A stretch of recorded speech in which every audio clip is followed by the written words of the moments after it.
mundo y que luego nunca más vas a poder, no sé, cambiar de rumbo y que si es que tomas una mala decisión en ese punto, todo se va a morir.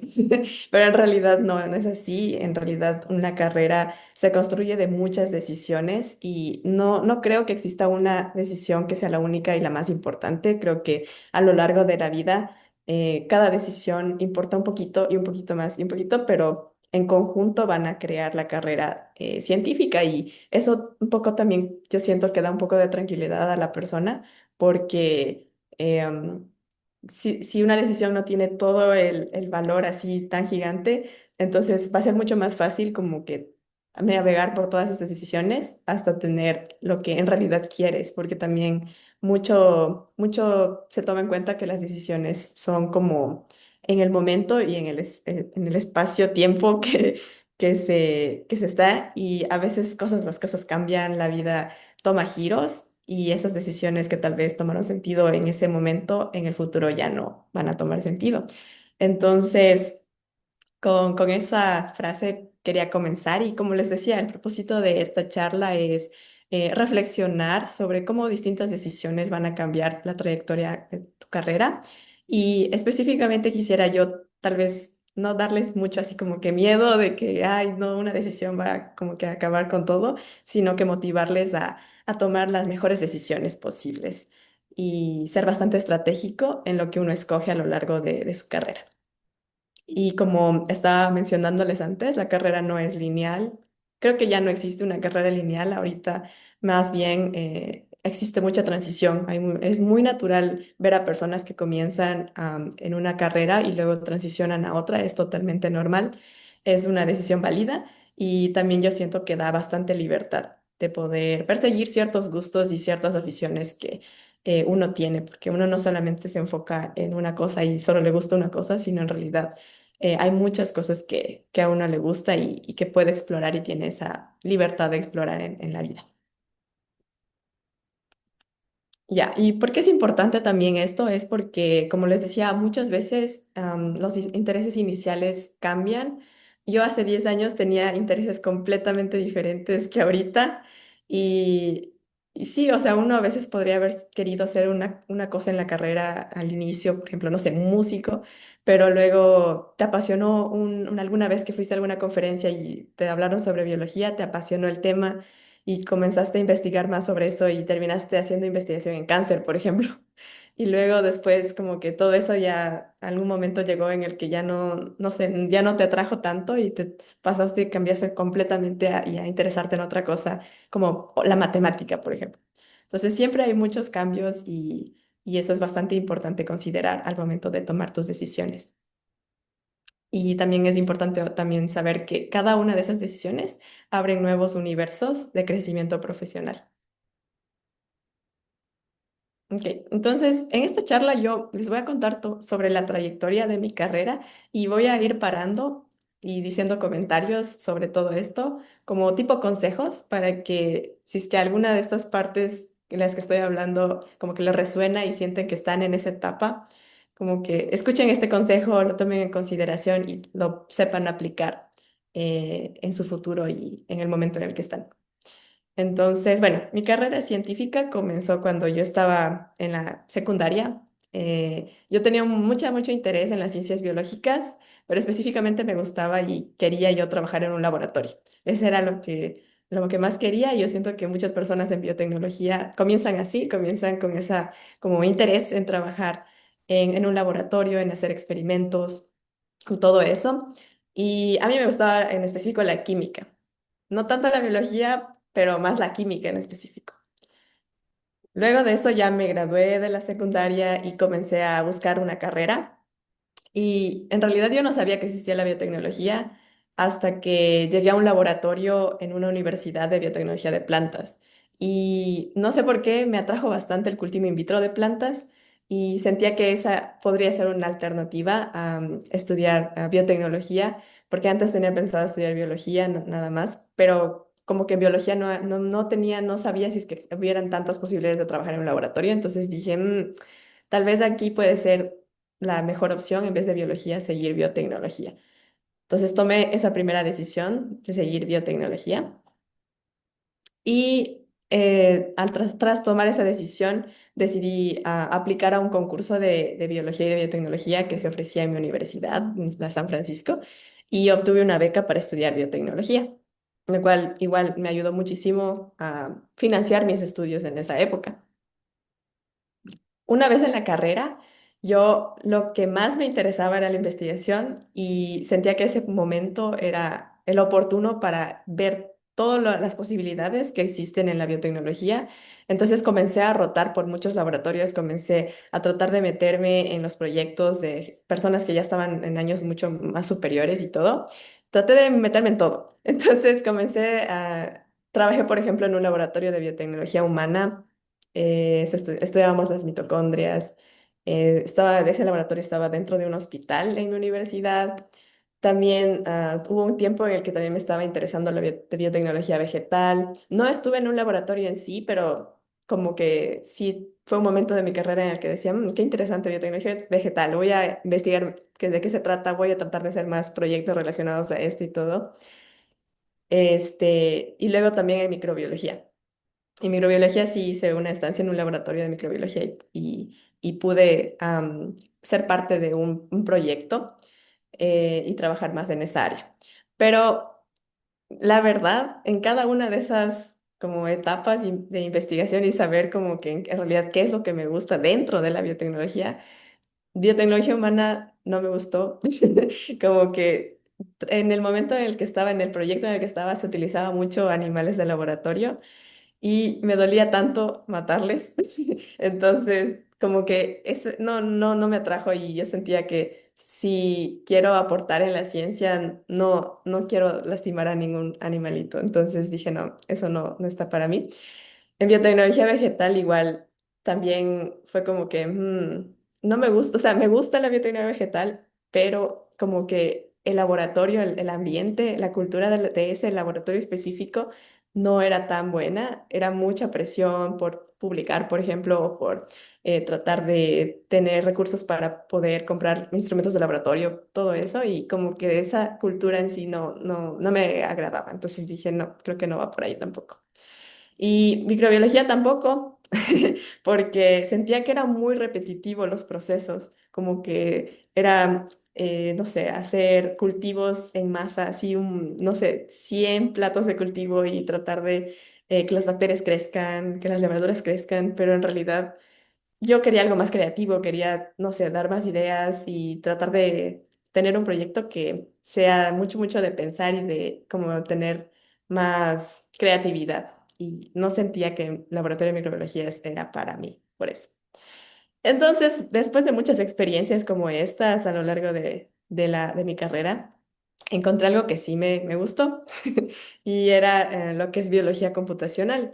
Y esto, interesantemente, este laboratorio no era parte de mi carrera, era un laboratorio de otra facultad. Y llegué hasta allá porque a una amiga le habían ofrecido una pasantía en ese laboratorio y mi amiga era súper amiga mía y me dijo, me voy a hacer esta pasantía y no quiero estar sola, ven un ratito a acompañarme. Entonces fui con ella y hablé con los profesores ahí y me terminó gustando bastante. Entonces, en ese punto yo decidí comenzar a estudiar y a profundidad más de biología computacional, aprendí a hacer simulaciones moleculares, aprendí un montón de machine learning, aprendí a programar, todo eso. Y yo tenía así la firme certeza, así casi seguridad total, de que nunca más voy a hacer un experimento en el laboratorio y voy a dedicarme a las ciencias computacionales y todo iba a ser eso en mi futuro. Entonces me dediqué muchísimo, me dediqué a estudiar bastante esta área de la biotecnología, de la biología, y específicamente me gustaban mucho las proteínas. Y no sé por qué, pero siempre me atrajo la visualización de las proteínas. Como pueden ver aquí en la pantalla, son bastante bonitas cuando las pones en el modelo 3D de las proteínas, son bastante bonitas visualmente. Entonces me gustaba mucho eso y por eso me gustaba también hacer las simulaciones moleculares y aprender mucho más de ello. Entonces, luego de eso, como me metí mucho en el tema, logré publicar un artículo sobre simulaciones moleculares, específicamente de un complejo de proteínas en plantas, de señalización molecular en plantas. Y con eso me gradué de la universidad, todo muy feliz, todo muy contento. Este, y sí, o sea, durante toda esa etapa, esa primera etapa, yo siento que fue mucho de exploración. Y un consejo hasta aquí es que si estás en tus primeros años de pregrado, aprovecha muchísimo la oportunidad de explorar distintos laboratorios, distintos proyectos. Puede ser dentro de tu facultad, incluso en otras facultades o incluso en otras universidades. Por ejemplo, mi hermano, él no es de nada de biotecnología, él es ingeniero electrónico, pero igual en la misma universidad mía, pero lo que a él le abrió también las puertas es irse a otras universidades a buscar proyectos, porque tal vez dentro de tu universidad no haya lo que te gusta y tú eso no puedes controlar, es también depende de los profesores que estén en tu universidad, pero lo que sí puedes controlar es buscar gente, hablar con personas, con profesores, con todos y ver en realidad descubrir qué es lo que te gusta. También creo que algo muy importante que me permitió mi universidad es que mi universidad era de artes liberales y no sé si existe ese concepto en otros países, pero es una universidad que te permite no solo tomar materias dentro de tu carrera, sino que también puedes tomar materias afuera en otros programas. Entonces, yo aproveché muchísimo eso y tomé muchísimos otros cursos. Entonces, por ejemplo, durante la universidad no solo me enfocaba en materias de biología y biotecnología, sino llegué a tomar distintos idiomas, tomé portugués, tomé italiano, quichua, tomé cine, tomé ilustración, tomé un montón de cursos y yo siento que igual, aunque no sean de tu carrera, en algún momento, en algún punto de tu vida, algo va a como que a volver a tomar sentido de lo que escogiste antes y va a ser posible aplicarlo en tu futuro. Entonces, no creo que muchos piensan que es una pérdida de tiempo tomar cursos como aleatorios o cursos que no son de tu carrera específica, pero en realidad yo creo que eso es algo que en el futuro te va a diferenciar muchísimo del resto de profesionales. Y también te va a abrir muchas ventanas hacia todos los múltiples universos profesionales que existen, porque puede ser que dentro de algún curso que no era de tu carrera exista lo que en realidad te gusta, entonces puedes descubrir eso de esa forma. Y una última cosa es que también el pregrado está diseñado precisamente para eso, para experimentar, descubrir y equivocarse. En el pregrado uno es muy joven, tiene toda la vida por delante, entonces experimentar y equivocarse es mucho, mucho más valioso que tratar de ir todo a la segura. Entonces no hay que dejar pasar esta etapa porque una vez que ya se egresa de la universidad, todo ese abanico de oportunidades que tenías es mucho más difícil encontrar. Ya no vas a tener tantas personas a tu alrededor para poder conversar con ellas y descubrir nuevas cosas. Todo va a ser mucho más difícil encontrar esas oportunidades. Bueno, entonces seguimos. Acabé con mi carrera y igual como muchos tal vez de ustedes se ponen a pensar, ¿y ahora qué más, no? ¿Qué va a pasar después? ¿Qué es lo siguiente? Entonces, en ese momento, como yo había trabajado en este laboratorio de biología computacional, yo tenía alrededor muchísimas personas que querían hacer un doctorado. Todo el mundo, lo obvio para ese grupo de laboratorio en el que estaba era que sí, tenemos que hacer un doctorado y eso es lo siguiente. Entonces yo sin dudar dije, ok, ya, yo sé lo que voy a hacer un doctorado. Y comencé a mandar muchísimas aplicaciones, muchísimos mails a profesores de muchísimas universidades alrededor del mundo. Y ahí es cuando pasa de que todas, casi todas, la mayoría son rechazadas. Y al inicio uno piensa así como que no soy suficiente o lo hice mal de alguna forma, pero en realidad, en retrospectiva, uno entiende que es un número, un juego de números. Entonces, mientras más aplicaciones y mientras más eh, personas trates de comunicarte y tratar de buscar la manera de llegar a tener alguna aceptación, mientras más eso hagas, lo vas a lograr. En algún momento va a haber alguien que ve el potencial en ti y te va a dar esa invitación para que continúes con tu carrera. Entonces, esa oportunidad se abrió en la Universidad de Toronto y una cosa medio interesante aquí es que yo había mandado muchísimas aplicaciones como formales hacia un programa específico o a una pasantía específica, pero el único mail que funcionó en mi caso fue un mail que mandé a un profesor, así, un profesor sin, no tenía ni siquiera un programa específico de estudio ni nada, solo era un mail random hacia un profesor que me pareció interesante su investigación porque él usaba el mismo programa de simulación molecular que yo utilizaba en mi universidad y mencioné ese programa en mi mail. Entonces el profesor me respondió diciendo, yo también utilizo ese programa y era un programa muy específico que no sé, casi nadie utilizaba, entonces le interesó que yo tenía esa experiencia. Y cositas así bien pequeñas, bien como podría decirse que no son tan importantes, en realidad son muy importantes cuando mandas estas aplicaciones al extranjero.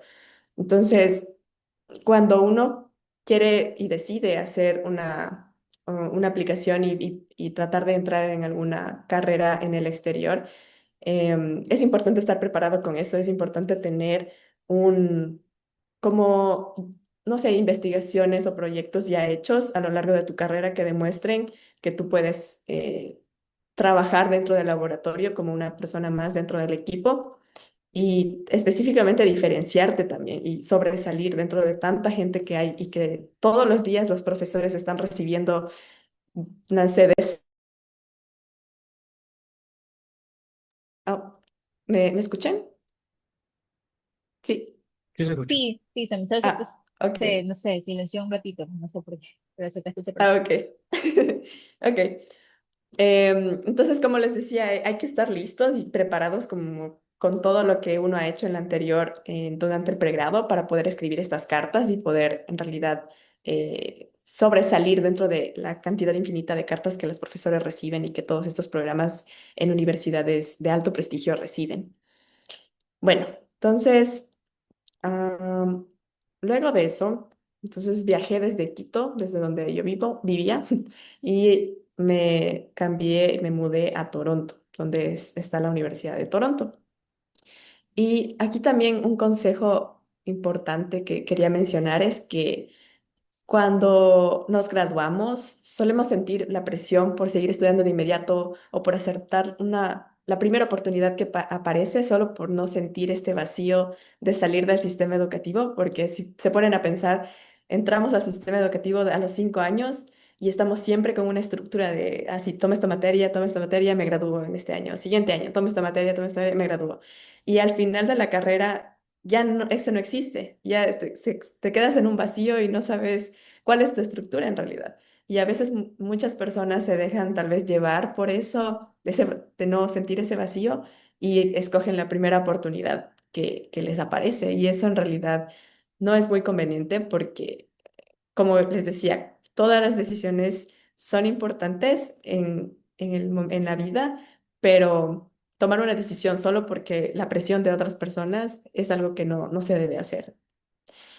Entonces, también quería decirles que decidir entre una maestría, un trabajo o un doctorado es una elección que desde mi perspectiva es algo que cambia el rumbo de tu carrera, pero también puede incluso cambiar el rumbo de tu vida y sobre todo si eso implica migrar. Y yo siento que ahorita, especialmente en mi país, hay muchas personas que quieren seguir una carrera en el exterior y tal vez no como que consideran qué significa migrar y es toda una discusión, o sea, migrar no, no es algo que se te lo debe tomar a la ligera, porque una vez que ya uno sale del país, piensa que todo va a ser lo más maravilloso del mundo y luego se choca con un montón de cosas que no las vio venir. Se choca con el, no sé, el choque cultural, con un montón de cosas que aparecen en la vida y no tiene nada que ver con la parte de educativa, sino son cosas del diario vivir, que hay muchas personas que en realidad no lo soportan y deciden regresar, otras personas que en realidad como que sí quieren seguir y seguir dándole y logran terminar sus estudios y logran quedarse en el país a trabajar y todo, pero es una decisión muy importante, yo creo, y que se debe tomar en cuenta. Entonces, por eso yo creo que se debe evaluar todas estas decisiones, específicamente al final de la carrera, con mucha calma, con como que evaluando cuáles son los pros, cuáles son los contras. Cada situación yo creo que de cada persona es muy distinta, entonces no se puede. Ahorita, por ejemplo, en estas charlas, nosotros los ponentes les estamos conversando sobre nuestras experiencias, pero no tomen tal vez esto como que esta es la única forma de llegar acá a estudiar alguna cosa o de, no sé, de ir a un país a trabajar en algo que tú quieras, porque cada situación es diferente. Tal vez mi situación fue distinta a las situaciones de ustedes o de otros ponentes, entonces hay que realmente seguir lo que la mente y no el corazón quiere, la verdad. Si es que sientes que algo no está bien, si es que sientes que estás perdiendo algo más de lo que estás ganando, entonces reevalúa esa situación y no hay apuro, es mejor como pausarse y en realidad pensar en esto. Ok, ahora seguimos. Entonces, una vez que ya llegué a la Universidad de Toronto, yo llegué ahí por el profesor que me respondió la carta y tenía varias opciones. Podía yo quedarme a trabajar con el mismo profesor o yo podía también hacer rotaciones. Entonces, yo decidí hacer rotaciones para en realidad ver cuáles son todos los laboratorios que posiblemente me gustaría trabajar. Entonces, comencé en el primer semestre a hacer rotaciones. Creo que roté en unos 3 o 4 laboratorios. Y sí, o sea, tuve unas bonitas experiencias, descubrí muchas cosas que yo no había conocido y que existían en mi país. Y una cosa también interesante que vi era que todos los conocimientos que yo tenía eran comparables o incluso mejores que los conocimientos de personas que se habían graduado de pregrado de la Universidad de Toronto. Y eso me sorprendió bastantísimo a mí, porque tal vez en nuestros países como que romantiza mucho que las universidades extranjeras tienen los mejores estudiantes y que ahí el conocimiento es súper alto y que, no sé, son dioses, pero en realidad no es así. En realidad, yo conocí a muchas personas que no, o sea, no tenían la cantidad de conocimientos que yo tenía al momento y ellos llegaban como para aprender completamente todo, algo que yo ya sabía.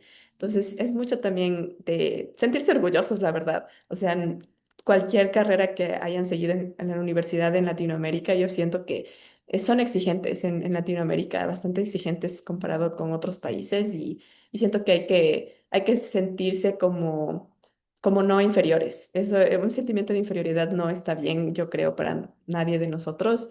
Necesitamos iguales en realidad. Entonces, una vez que hice todas estas rotaciones, estuve en esta como bifurcación. Eh, Habían dos posibilidades. Una era seguir con lo que a mí me apasionaba, que era la investigación en biología computacional, en bioinformática, o seguir con investigación experimental.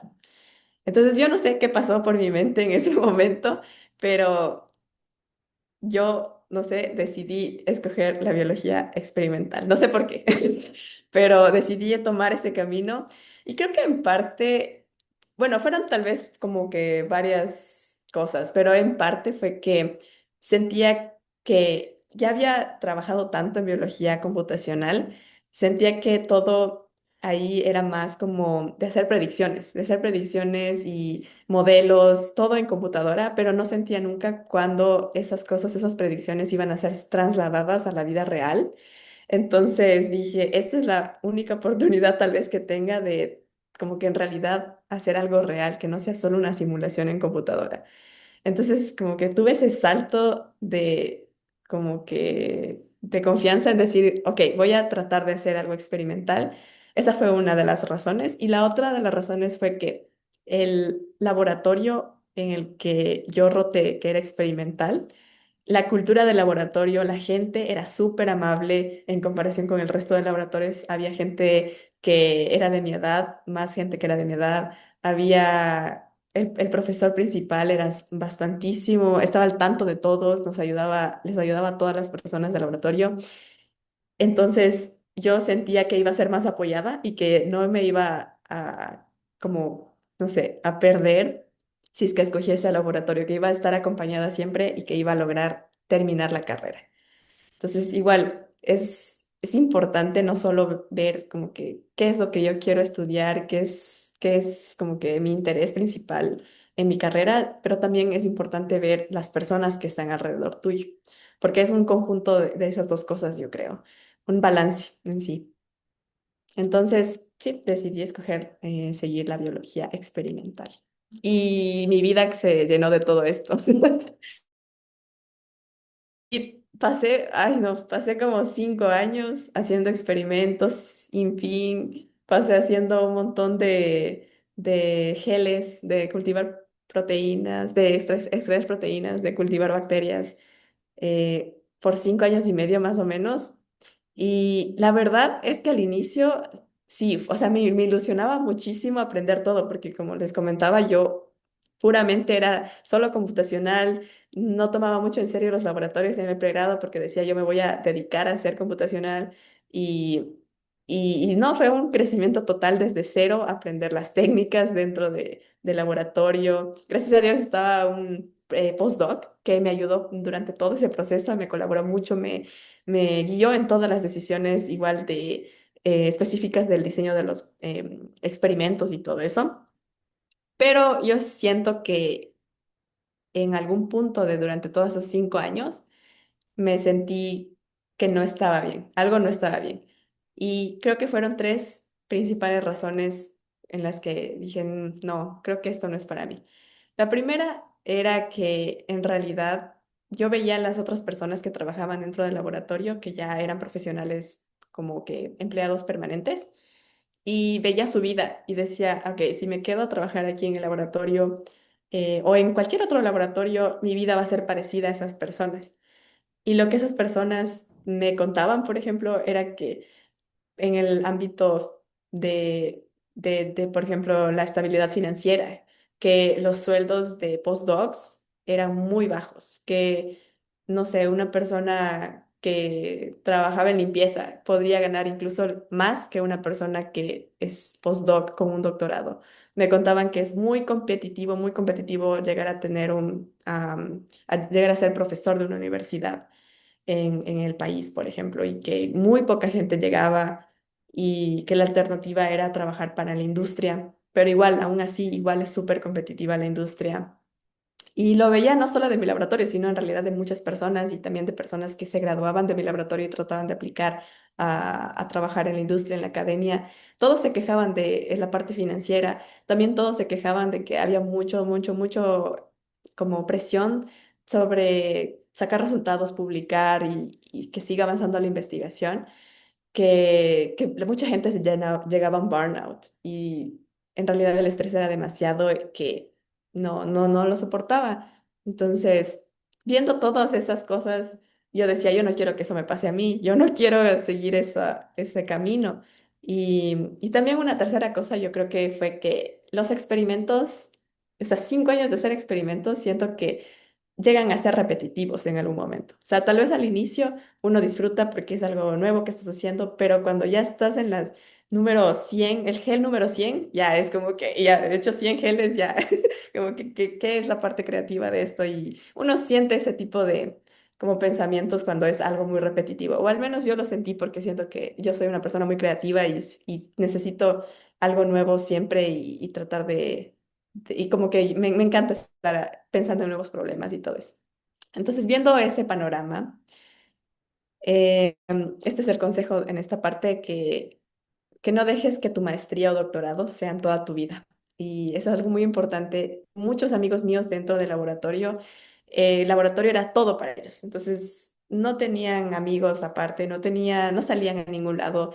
Fines de semana iban a trabajar en el laboratorio, días, noches. Yo incluso también llegué a un punto de la carrera a hacer eso y me quedaba hasta las 2 de la mañana en el laboratorio trabajando y seguía sacando resultados y todo eso.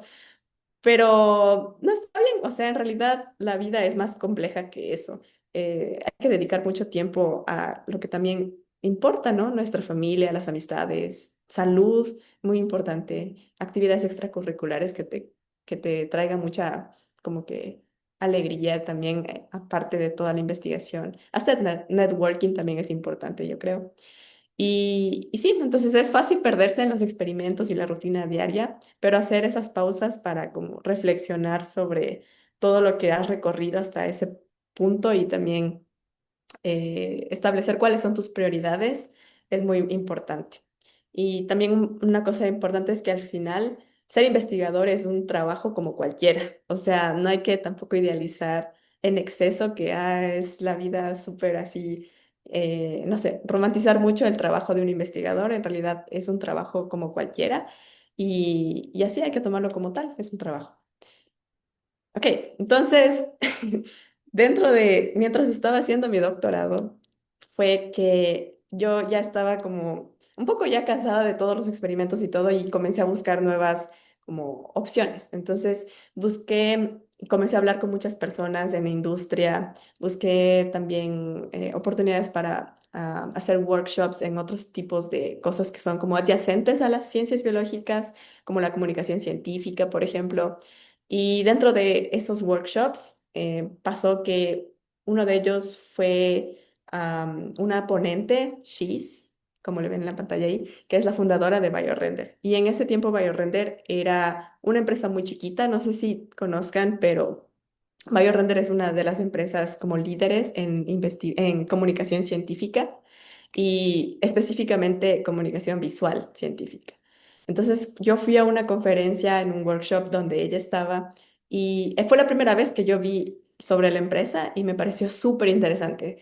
Como que la parte visual siempre me ha atraído y comunicar ciencia es igual algo que me interesaba y decidí lanzarme y hablar con ella.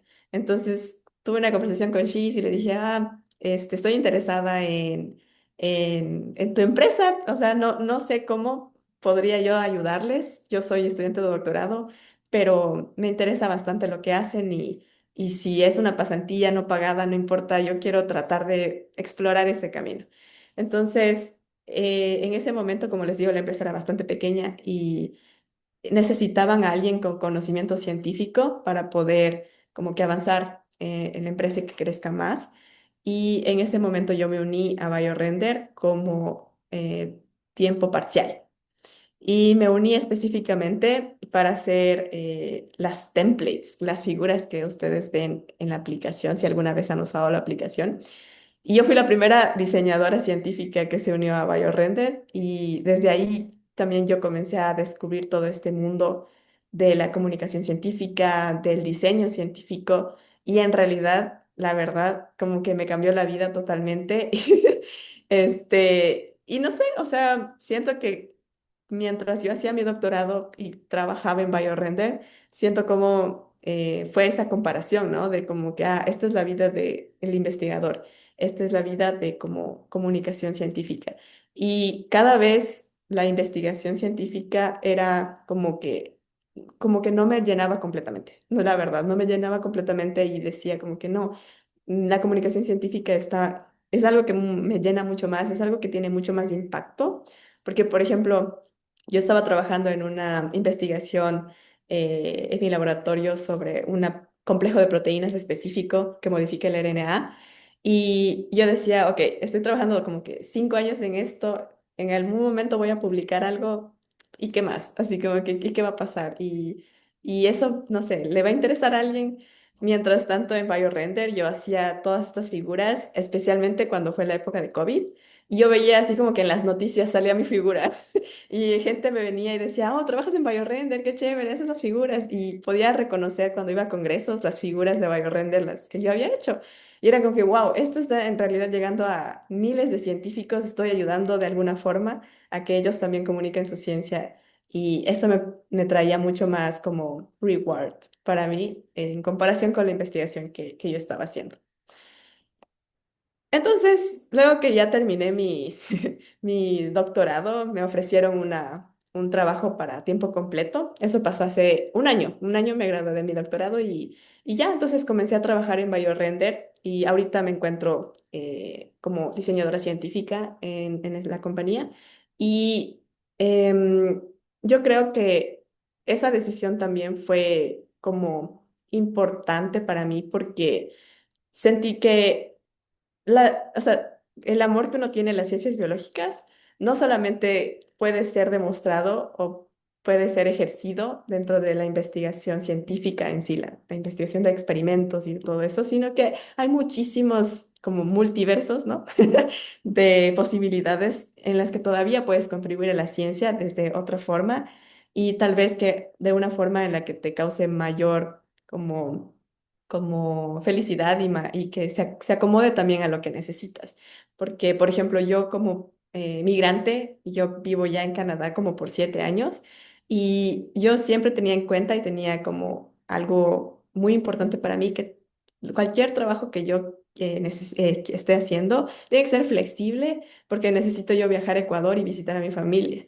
Y si se estaba trabajando en experimentos y en un laboratorio, yo sentía que eso no iba a ser posible porque tenía que estar al tanto de todo eso y iba a ser mucho más difícil tomarme el tiempo. Entonces, creo que esta decisión de ahorita estaba muy bien. Igual, ahorita yo exploro igual muchas cosas, como les decía. No, uno en esta vida hay que explorar y buscar muchas oportunidades que se presenten y agarrarlas y navegar por toda esta carrera científica y biotecnológica.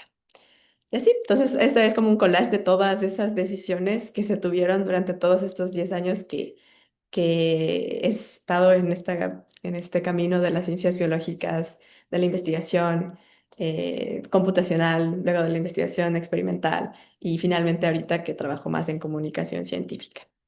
Eso es todo, muchas gracias. Muchísimas gracias a ti, Samara. Creo que puedo hablar por todos que nos ha encantado tu charla. Nos has dado al menos unos 4 consejos que siento que a todos nos va a sumar muchísimo en nuestra vida profesional. Y bueno, la verdad, gracias por tu tiempo hoy y por tu charla. Así que para no atrasarnos, vamos a ir haciendo las preguntas que han dejado en el chat, porque creo que sí son algunas. Ok, Entonces, chévere.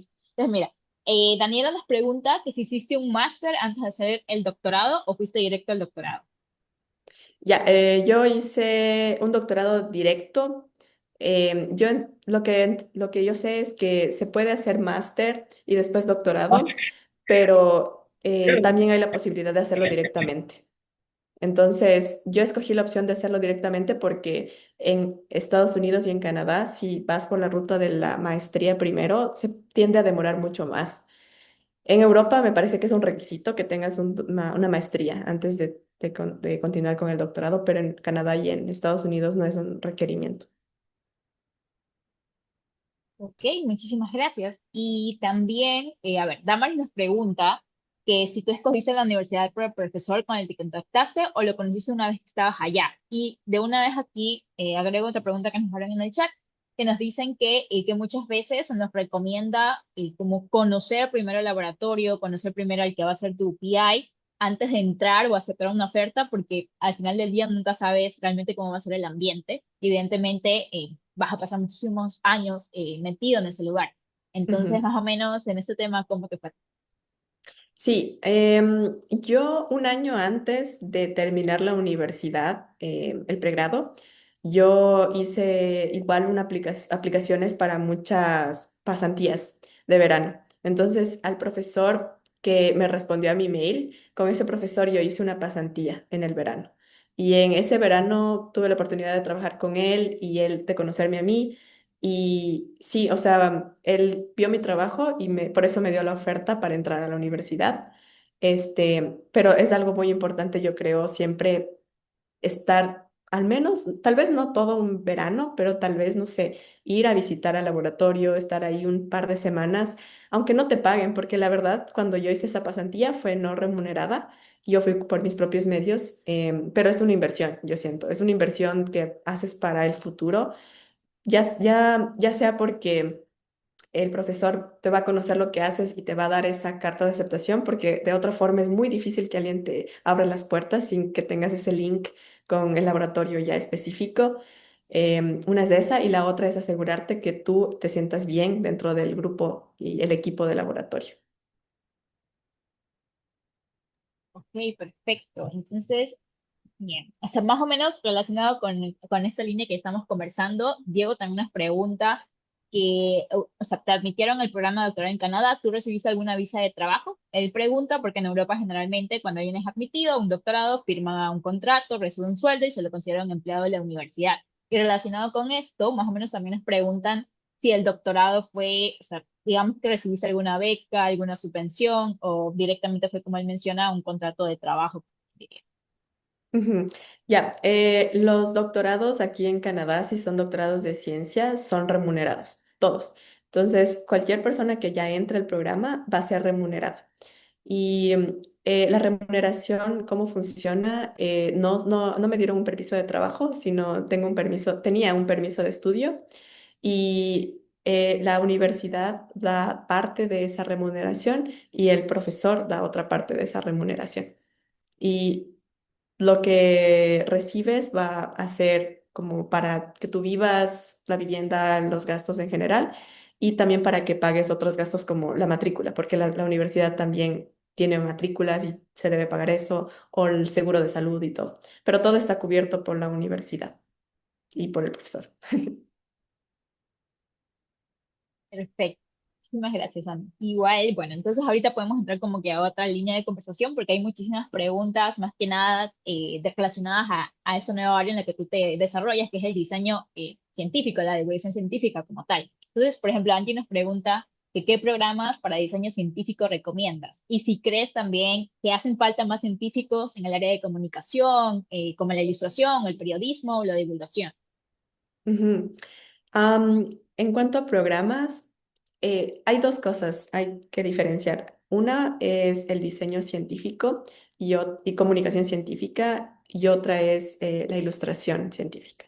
Entonces, en mi equipo, por ejemplo, de trabajo en BioRender, hay dos grupos.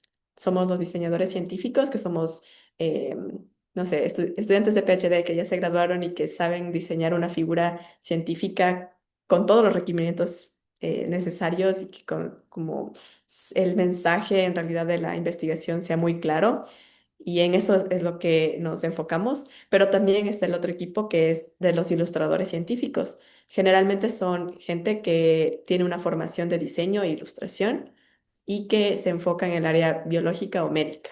Entonces, si es que estás interesada en la parte de ilustración, hay varios programas de maestría. Hay uno, por ejemplo, en la Universidad de Toronto, me parece que es Biomedical Science Communication, algo así. También hay uno en Vancouver. Hay otros en Estados Unidos, me parece que en Johns Hopkins. Y en Europa me parece que hay igual un par. No son muchos, pero sí, son específicos para el Medical Illustrator, para poder hacer ese tipo de trabajo. Ahora, para diseño científico, este es un poquito más complicado encontrar un programa porque eh, de lo que yo tengo entendido, BioRender creó ese rol y no he visto yo en realidad como muchos roles parecidos específicamente de diseñador científico.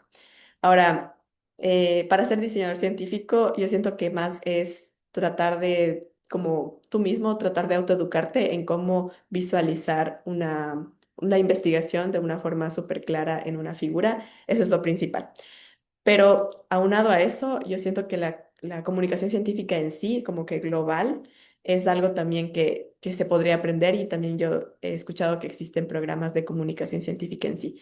No solo visual, sino también comunicación escrita y todo el resto, como presentación oral también. Ujú. A ver, perfecto. Y también, a ver, nos preguntan, Cristian Saldaña nos hace una pregunta. Dice, ¿tu curso de ilustración fue lo que te permitió poder transmitir la ciencia de una manera comprensible? Realmente, si Cristian estás por ahí, si pudieras abrir tu micrófono y explicarnos un poquito más a qué te refieres con esta pregunta, o no sé si a Sammy se le quedó claro. Creo que sí. Ya. Había mencionado que dentro de mi pregrado yo escogí muchísimas como cursos, aparte de cursos principales de mi carrera, y uno de esos sí era de ilustración, era de, creo que diseño multimedia o algo así. Sí, yo creo que tal vez no en, así como que directamente me ayudó a encontrar el rol, pero definitivamente esa exploración en las parte creativa, en las artes, en el cine, en ilustración, todos esos cursos que tomé que son más creativos, sí me ayudaron bastante en como entrenar mi ojo a ver que en realidad es un buen diseño. Y eso me abrió las puertas, porque aparte de eso yo no tenía ningún tipo de educación en diseño ni en ilustración. Gracias, Sammy. Por último, también Andrés nos hace una pregunta. Primero te agradece por la charla y te dice que él está como que muy interesado en la parte de biología computacional de proteínas. Entonces, él te pregunta que qué universidades canadienses recomendarías para hacer un posgrado en esta área justamente, y si no hubieras estudiado en Canadá, ¿en qué país de universidad te habría gustado entrar? Ujú. En Canadá, la mejor universidad para esto, yo creo que es la Universidad de Toronto, por varias razones.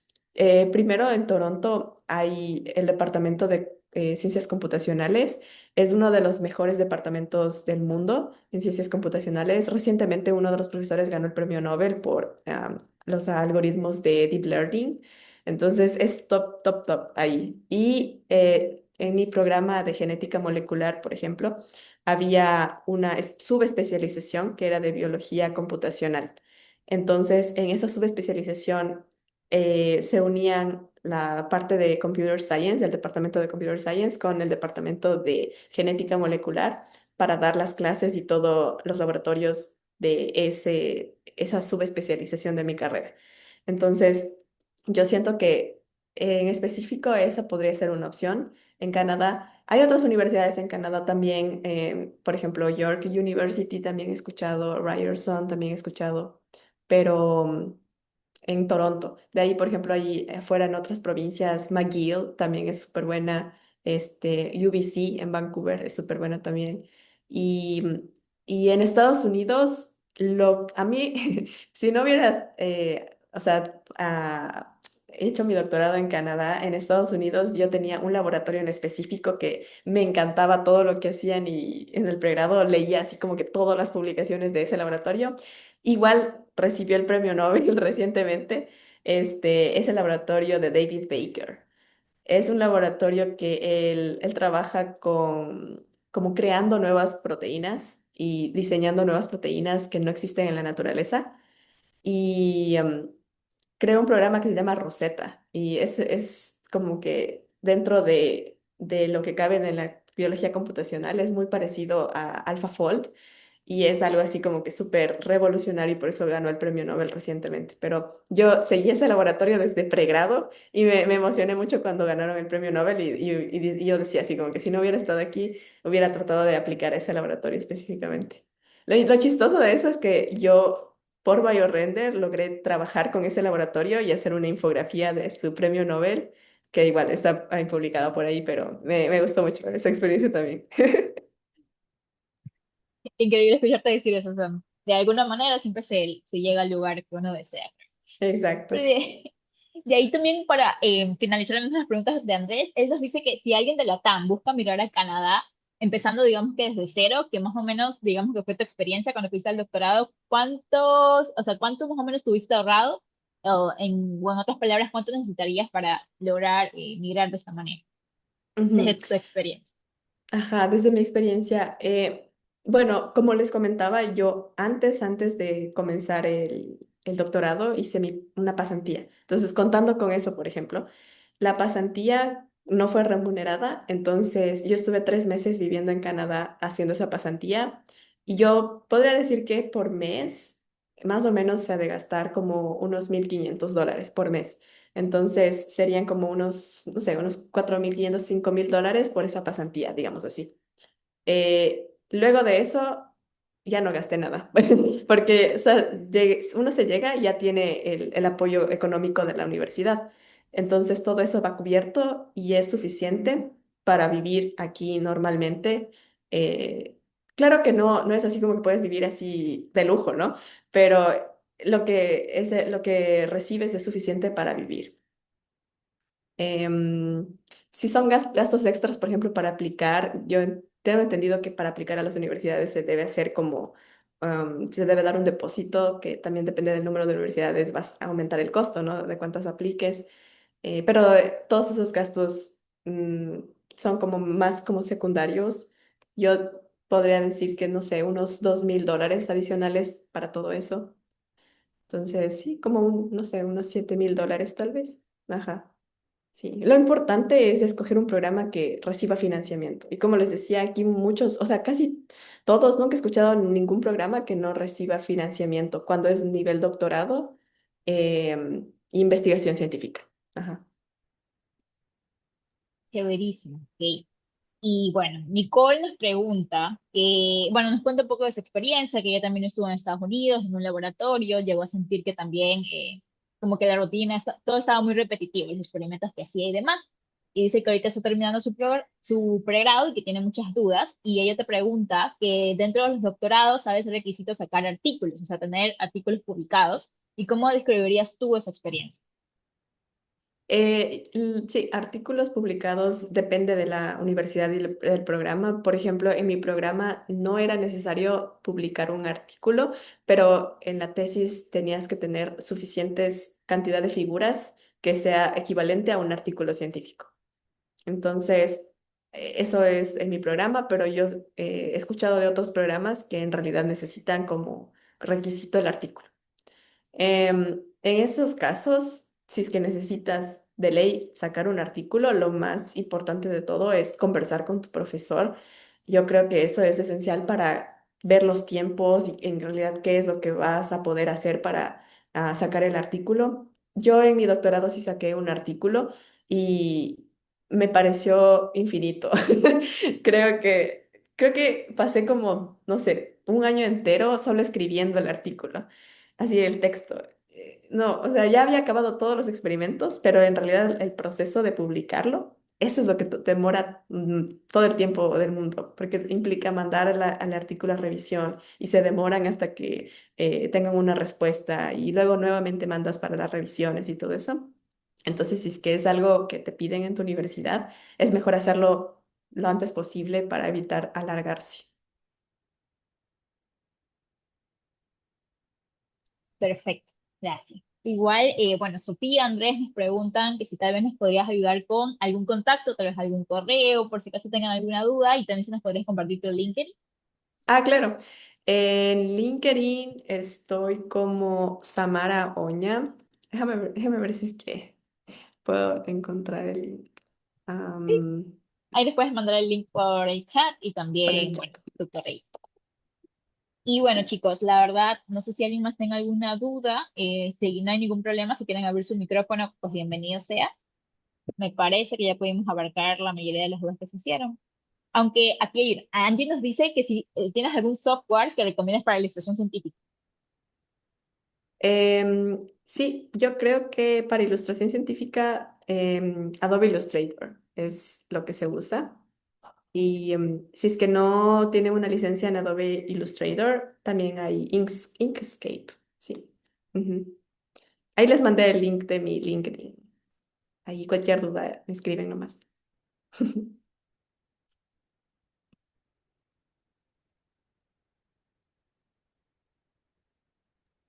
Perfecto, gracias. Y de ahí, bueno, una última pregunta que nos dejan es que mencionan que, bueno, buenas noches. Dicen que para doctorados en Europa es más fácil si se tiene acceso a la Unión Europea. Pregunta. Dice que lo dice porque muchas veces he escuchado que las becas priorizan Latinoamérica, pero a algunos lo que se les complica es el tema de la visa, ya sea para Mm, Europa o Norteamérica. mm. Bueno, yo la verdad es que no tengo mucha experiencia en Europa, la verdad. No sabría cómo decirte. Lo que sé de, por ejemplo, en Canadá y Estados Unidos es que no necesitas tener una visa antes de aplicar, sino tú aplicas normalmente y en el momento en el que recibes la carta de aceptación de la universidad, desde ahí es el momento en el que tú comienzas el trámite de migración. Entonces, con la carta de aceptación comienzas todo el trámite para obtener la visa de estudio y ya, y de ahí sigue todo hasta el final. Perfecto. Por eso ahorita Sofía tiene la mano alzada, así que Sofía, puedes abrir tu micrófono y comentarnos tu pregunta. Buenas noches. Es pregunta de todo el programa de conjunto de charlas. Yo no pude asistir al primer día y fueron dos charlas, entonces no sé si al final puedo enviar mis documentos para los talleres, por favor.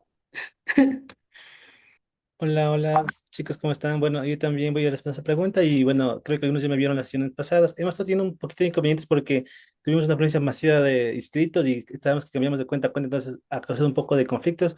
Entonces vamos a ser un poco más flexibles en cuanto a los criterios de admisión para el workshop. Pero sí, y de hecho tú estás a tiempo, porque si tú asistes a esta, que estás obviamente en esta, a las dos que quedan hasta el sábado, perfectamente puedes enviarlos.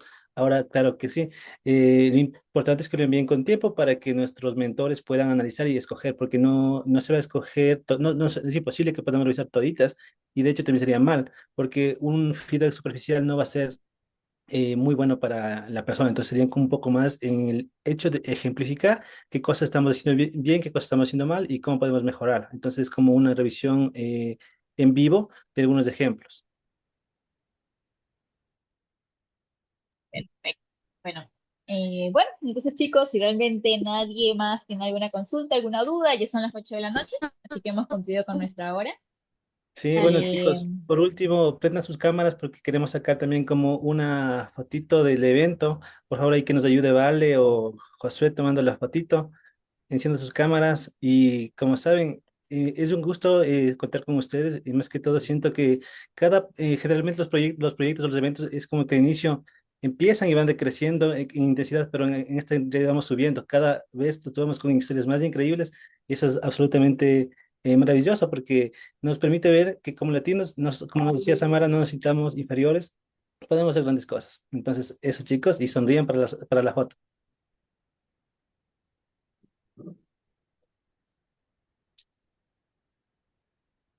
bien, yo ya tomé una, no sé si Josué ahí tomó otra. Verás. Ya, yo voy a tomar otra. Una, dos, tres. Perfecto, Listo. chicos. Gracias, muchas gracias, Samara, por tu tiempo. La verdad que tu historia literalmente es como que una de esas historias que inspiran y también agradecidos que hayas podido compartir no solo con